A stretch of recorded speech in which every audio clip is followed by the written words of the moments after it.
Welcome to Neighborhood Favorites. I'm your host, George Worrell. I'm excited to take you inside a special place in my heart. As someone who's been clean and sober for 29 years and enjoying life fully and freely doesn't have to include alcohol.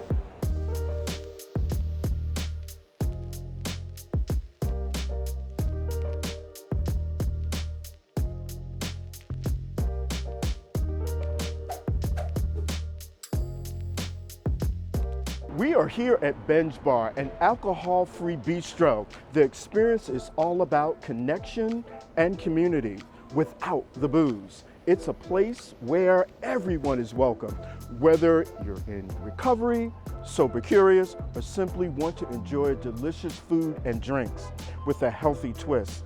Let's head inside and take a look.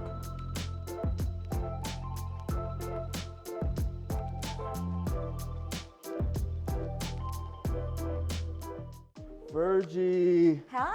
Hey, how are you? Thank you. How's it going? I see that you're all ready for the Halloween season. We are. This we is are. It nice. started last week. Thank you. Oh my Thank God, this is fabulous. And Thank you. I understand that you Welcome. have some wonderful food for us to taste. And Oh, we're going right to it. and some Huh? drinks. That's amazing. I'm Yes. excited about it. Me Yeah, too. you ready? So you ready? I All right. am. Let's have some cucumber water and let's perfect. redefine the way you binge, okay? Cheers. Cheers. Thank you. Wow, this looks amazing. This is one of the reasons why I love doing these shows like this. You get to eat. Food, I get to eat. Me so too. tell me, this spread looks wonderful, but before we get into, all of the wonderful things that we have here, Yes. tell me a little bit about why you decided to do Binge Bar. Short answer, George, honestly, is that it's an extension of my lifestyle. So I have been sober for a little bit over 7 years. I stopped back in Congratulations. 2017. I Yeah. know, congratulations to you too. Thank you. And at the time, I just didn't think that there was a clear-cut way for me to manage my sobriety. So I did a lot of social experiments. And this is a personal journey for me where I didn't really stop going to bars, clubs, because a lot of my friends were working in the industry. But when I would go, I would pick a spot, and instead of me worrying about getting triggered by the substance, which is all around me, I focus more on my friends that are like working and busting their asses off, whether they're a DJ or a bouncer or restaurant owners. And this is also when I realized that I had a lot of friends that didn't drink at all. And not because they were in sobriety, but they were just straight edge. So I was like, I don't know how really that's possible. inspired. Like, Yes. yeah, no, I'm kidding. But so I get it. Many of us have thought about that. Like, how are we going to be able to survive? How were we going to be able to do? My first job was at Legal Seafoods in 1995. Wow. Right? And I thought that I was offered a job as a waiter. Okay. And I thought, there were two things wrong with that. Okay. One, I don't like wearing uniforms, and two, that I thought I was going to can have see that. I thought I was going to have to serve drinks, and I just Okay. wasn't comfortable with it. But nowhere that 29 years later did we think, and we should have, that we could have a place where people who don't drink can come. But It's here. also, too, there are people who just don't drink. My parents didn't drink. Wow. So I'm excited for you. I'm excited about this. I'm equally excited to try the food. So Yes. let's go around and see what do we have here. Okay, so I am Filipino, so of Okay. course I need to have some representation of my culture. So this is the infamous lumpia, Okay. and I'm so excited for people to pretty much know about this Okay. delicious dish because it's so. I grew up in the Philippines and I moved here when I was 17, and this Okay. is like one of those things that I easily, would pick out of the spread that we would have What is back it made home. out of? What is in it? So we offer turkey, vegetable, and then we just launched our vegan. And we'll launch it yesterday during brunch, and I'm telling you, after 2 hours, it's sold out. Okay. So this is more of like an assorted. Okay. You don't know it's a wild card. You don't know what you're gonna get. So I'm excited for you to So try that. there's a sauce? Which sauce do I So this is our in-house sauce right here. try? Okay, and tell us about it. So it's made with Thai chili sauce, but we also add a little bit of like fresh, tomatoes with it, and obviously seasoning. So you can hear a little bit of the crunch, obviously. So which one did you get there?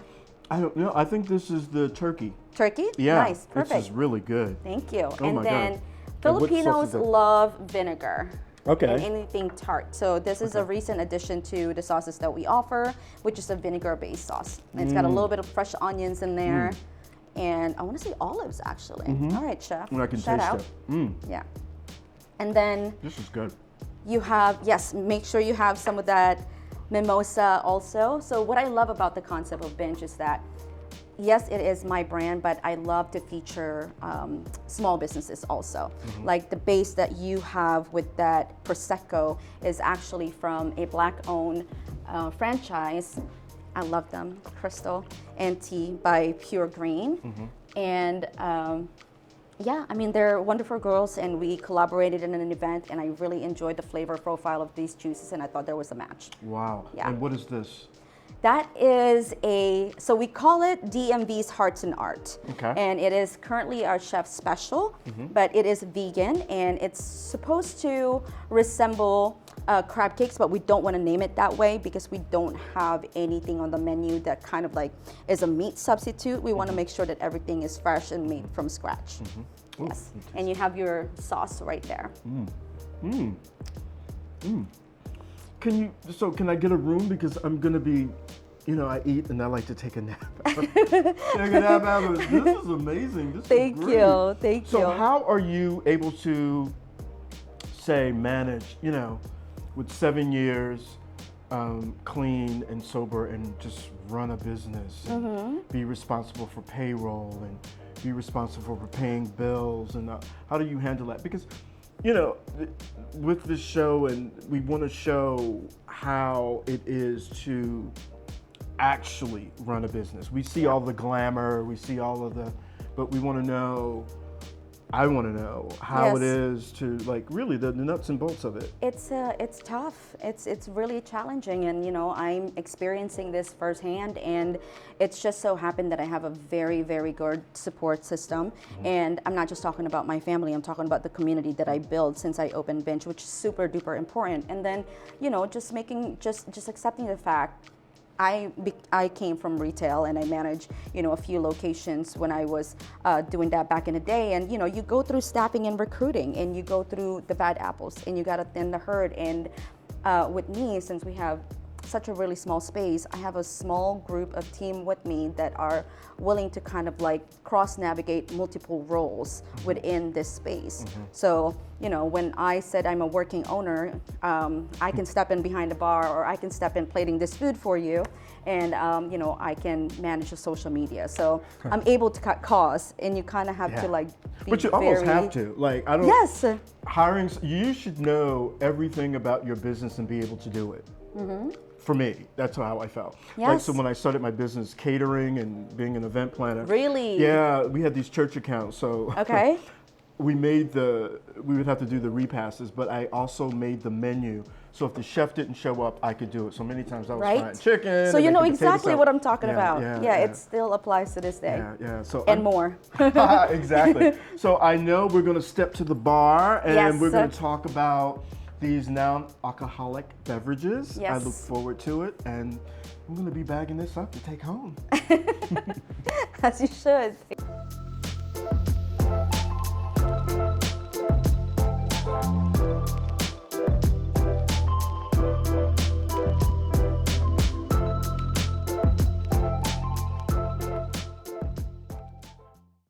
Wow, this is great. I am looking forward to talking about the drinks and what you have to serve here and the background Yes. of all of it. So, oh my goodness, let's sit down. Let's do Yeah, it. yeah. These are everyone's top choices as far as like non-alcoholic cocktails. Actually, these are not mocktails, so that is sort of the misconception as far as Binge Bar is concerned. Okay. They're So actually, can you tell me what the difference is? So mocktail, I typically avoid using that, and a lot of people from the non-alcoholic industry do, because it automatically means that it's going to be heavy on sugar, mainly made, with juices and empty calories. So these are elegant and elevated non-alcoholic cocktails where we use botanical non-alcoholic spirits and obviously juice also. But for example, our espresso old fashioned right there. okay. We don't have espresso machine here, but the coffee that we use is from a black owned, DC owned family that used to live down the street, Blues Coffee and Tea, love it. right? Yeah. So you have a little bit of a Marno also, which is an Italian digestive that is zero proof, obviously. So this is like a tiramisu cocktail from what I've been told. And it's our last month's top seller. Yes. So it's a hybrid That's between great. espresso Especially martini. being a coffee drinker. I'm a coffee. Oh, you love are? coffee. Like I eat coffee, ice cream, I every can all only do decaf. Really? Yeah. Yes. Okay. So Yes. what is describe this one? It looks so wonderful. Yes, I'm a little biased. So when people ask me, like, you know, what do you prefer? I always start with that one. Okay, and the name? It's the very first cocktail I created for the concept, and it's so near and dear to me. That is the cucumber mangarita, made with fresh cucumber juice, a little bit of puree, a little bit of agave. We put a little bit of tonic to give it that, like, pizzazz at the end, and then we garnish it with cucumber slice, strawberries, and tahini, of course. I really taste. Is there cucumber in here? Yes. I love yes. this. It's good for your skin. So like it hydrates you from the inside out. Yeah. And what do we have here? Fresh pressed juice that is refreshing. watermelon based and a prosecco, non-alcoholic prosecco. Yeah. Wow. This is really good. And how do you, when you're behind the bar? I know when I first started my business, right? Yeah. I thought, wow, I'm really doing some of the things that I thought about as a child, and that alcohol. You wanted to be a business owner as a child? Well, That's amazing. Look at you. I wanted to be an actor, but now I would never remember my lines. But I found that the day that I stopped drinking, I was able to pursue every dream, and even some I didn't know I had. Yeah. So do you feel sometimes when you're making these drinks or you're making the food and all these things, like, wow, do you take a time to just, like, gratitude, or Absolutely. what do you think about? Every single time. I think there is a lot of discoveries and epiphanies that I actually kind of tap into, especially on the first 8 months. And, I'm going to get a little bit personal here. I realized that it's really not just the alcohol that causes people to relapse. And in recovery, this is this is serious subject. And a lot of people take this to heart, and some kind of like reverts back into addiction because they just don't know, they don't have full knowledge and lack resources. So when you're drinking a cocktail, it's not just the alcohol that's really triggering a relapse for some people that are sensitive. It's the sugar content, it's the caffeine, and it's the ingredients that's in those cocktails, because it spikes your cortisol level. And so in the rooms, and here also, I still kind of like facilitate some of the philosophy that I learned, like the word HULT, or the acronym HULT. And you have to, like, I'm grateful for the experiences, but I'm also very mindful of the triggers. Yeah. So, and you've been very public about this. One of the things when you got your DUI. Yes. How was that like the catalyst to say, all right, on top of, how did you know that was the bottom? Oh, yes. I knew immediately, just because of the impact that it had, not just to myself, but to my family. Like, first and foremost, the car that I wrecked was not mine, it was my sister's. And she worked so hard for that vehicle. And just seeing her look, and, my family now used to be concerned and distrust and worry. And I look at them and, I see them during family function, and it's like, you don't see that anymore, right? Yeah. And nobody's, maybe 29 years ago, I used to work at Union Station, and heavily into alcohol. So I would walk from Union Station. I lived in a room on maybe 4 blocks away from here.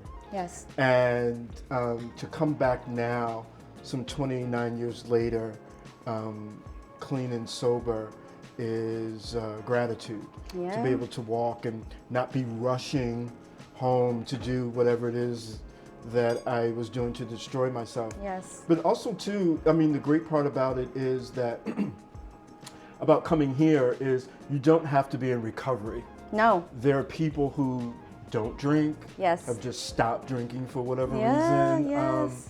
And that's a blessing as well, don't you It think? is, yeah, I absolutely agree.